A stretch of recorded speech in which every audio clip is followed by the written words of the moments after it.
Welcome to the cross in the desert, speaking hope and freedom to Iran. I'm your host, Randy Noble, and so very glad that you've taken time out of your busy schedule to join me on this program. Usually on the cross in the desert, I talk about some very intense issues about human rights violations in the oppressive government of Iran.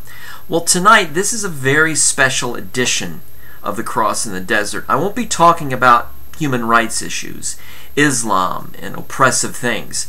I'm going to be talking to you tonight about the quest for the meaning in life, and a book that I wrote about that subject about 2 years ago. You know, for thousands of years, philosophers have debated on what is the meaning of life. What do we mean when we say life? What is the spiritual longing that all of us struggle with? You might liken it to this picture here. It looks like the eye of a needle, where if you walk through this doorway, you have a big, huge picture of the sky above and the universe. And there's a picture of a young girl standing at what looks like the eye of the needle opening and looking out at the vast universe, saying, "Who am I? Where did I come from? And where am I going?"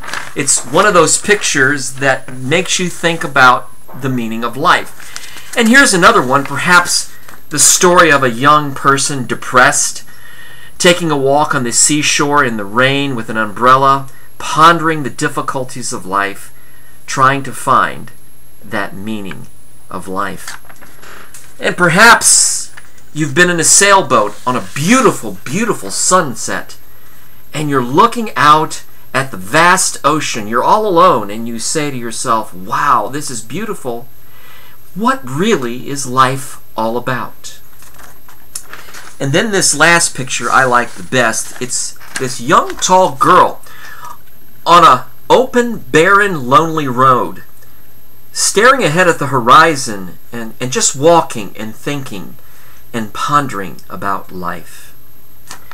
Perhaps no one better described this longing, this spiritual longing, than this man here, the great apologist and author of the Chronicles of Narnia series, C.S. Lewis. He was a brilliant thinking philosopher, and he talked about in his book, his autobiography, Surprised by Joy, about this subject of the longing.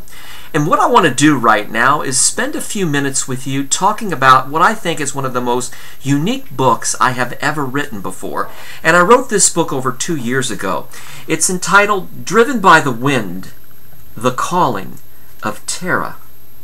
This was one of the most challenging books that I ever wrote because it dealt with sailing in a boat, technical terms, things I wasn't very familiar about. But what I wrote this book was for spiritual seekers, for those who are looking for the meaning of life and are thinking about life like in these pictures I showed you. And you know, the Bible actually talks about this spiritual longing. I want to read a few verses to you, and then I want to talk to you about my book. Psalm 42, verse 1 says, "As the deer longs for streams of water, so I long for you, O God. I thirst for God, the living God.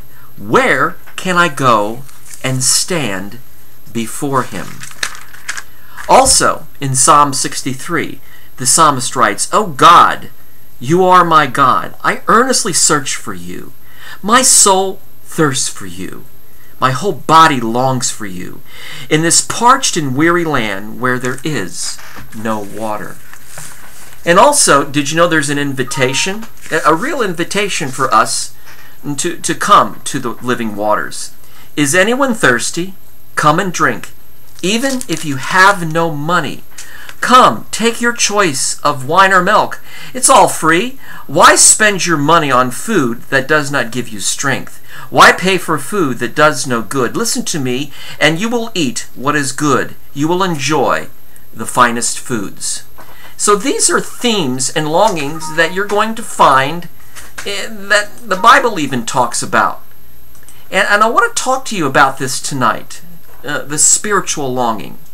And I wrote about it in my book, Driven by the Wind, The Calling of Tara.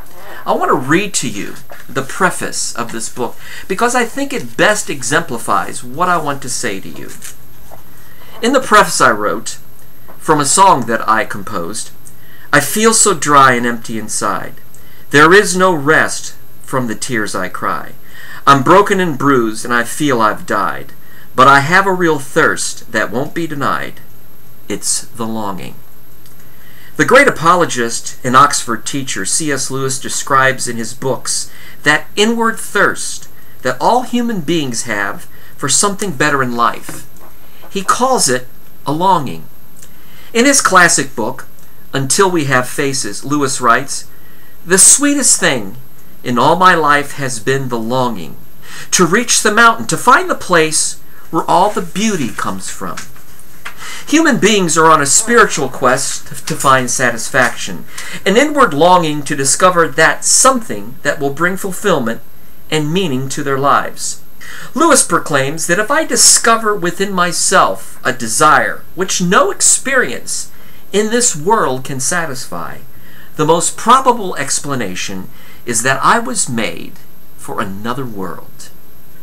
Well, Driven by the Wind, The Calling of Tara is a book about this quest. Tara is drawn to the ocean. She has a longing that on the ocean, her world of the wind and the waves, that somewhere out there are the answers that she is looking for.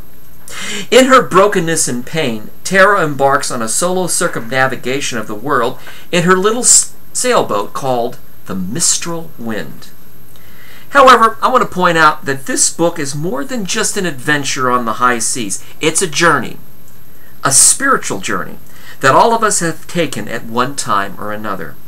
Whether in a sailboat or a car or climbing up a mountain, we have at one time answered this inward call to discover our purpose in life, to get answers to our suffering and pain and misery.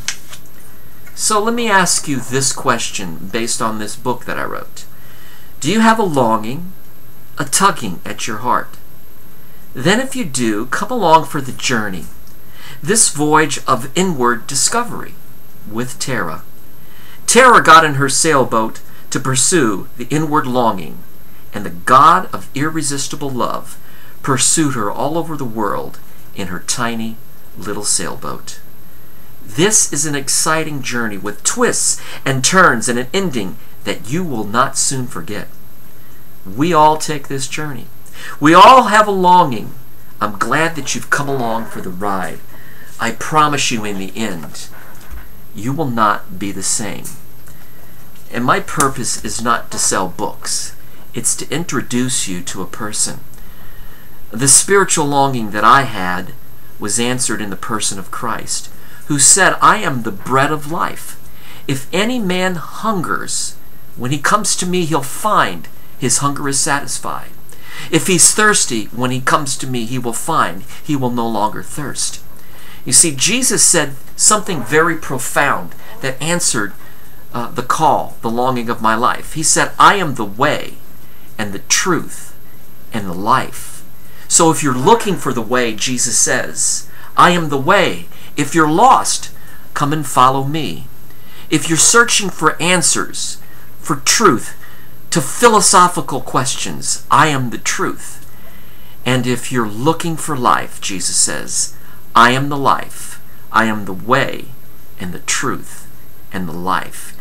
I hope that you will get a copy of my book, Driven by the Wind, and take this journey with Tara. It's a journey that you'll never forget. It's a journey to find the God of irresistible love will pursue you no matter where you're at, even in a tiny sailboat. He will pursue you all over the world, and you will be satisfied when you find him. I want to thank you for joining me on this very special edition of The Cross in the Desert. If you want to be my friend on Facebook, come to my Facebook page, Randy L. Noble, and I'll be glad to accept your friendship.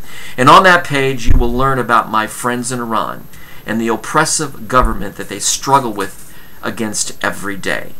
God bless you, and thank you for joining me on this special edition of The Cross in the Desert. See you very soon.